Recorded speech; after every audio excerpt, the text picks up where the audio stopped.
It was absolutely vital that the combination between our main product and ancillary tasks was extremely effective and went together very well.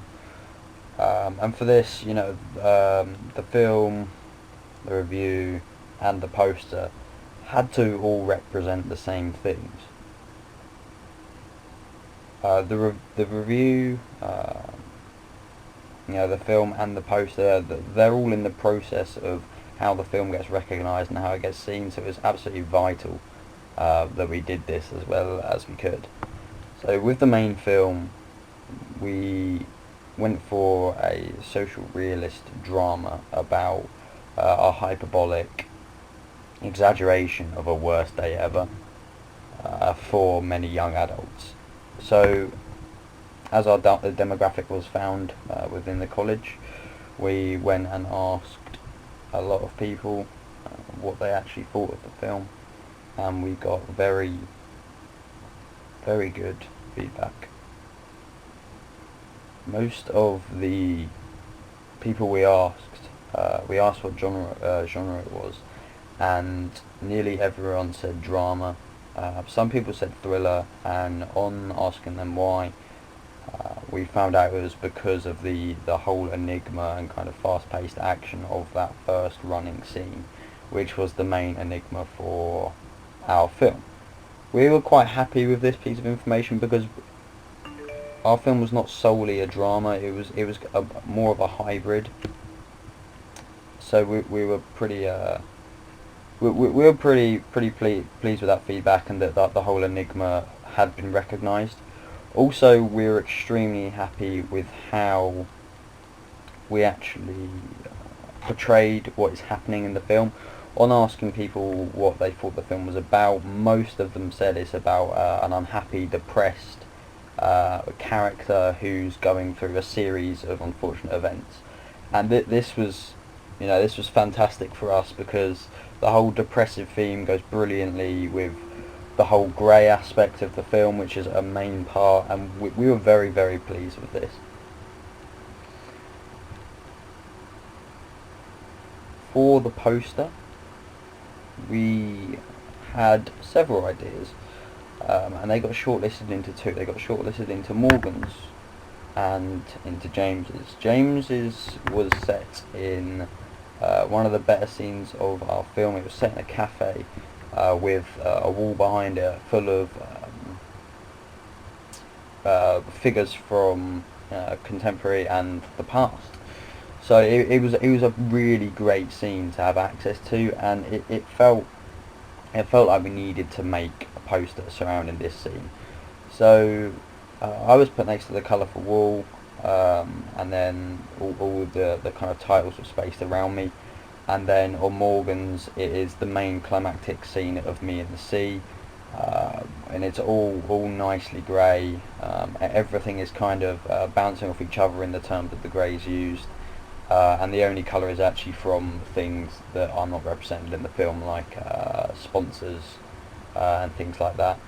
So we asked people what they thought, and initially we thought both posters were extremely good in our eyes, but we thought that maybe Morgan's one may have a better connection with the whole film's moods and everything itself.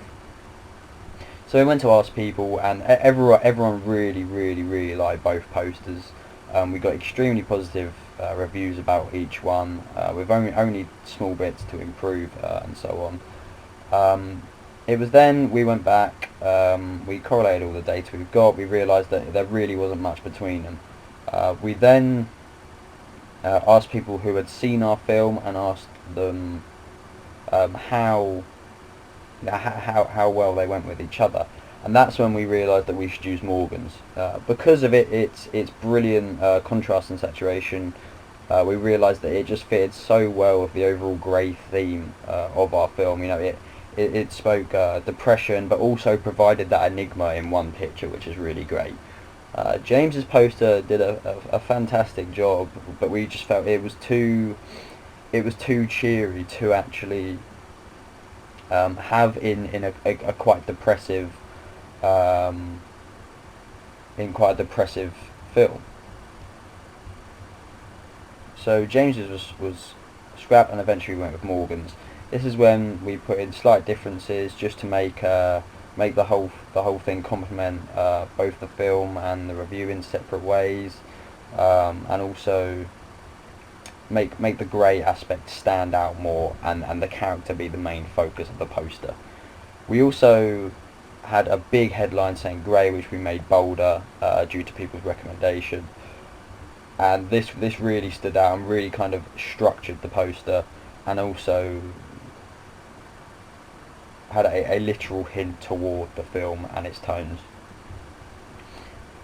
The review used a lot of lexical choices that represented the film's tones and attitudes, and we felt it was very successful in delivering a lot of information about the kind of climactic drama of an absolutely disastrous couple of weeks for our protagonist.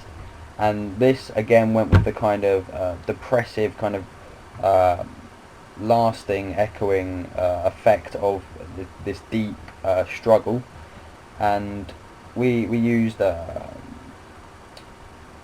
we compared it to Submarine and The Road, both things with completely different depressive tones, but they both can relate to our film in separate ways. I mean, both in cinematography and in its kind of visual narrative aspect. So everything bounced completely well off of each other. The lexical choices of the poster were brilliant, along with the picture, which complemented the whole review, and the absolute retrospect detail of the rating system. The poster went extremely well with both. The picture was also similar, so that provided another visual link. But the poster really was the main thing that represented the film by its brilliant levels of saturation into a kind of completely grey poster almost. And so we found ourselves representing the film grey through colour mainly, but also through metaphorical, literal, and visual aspects, which was really, really great. And we thought it was very successful.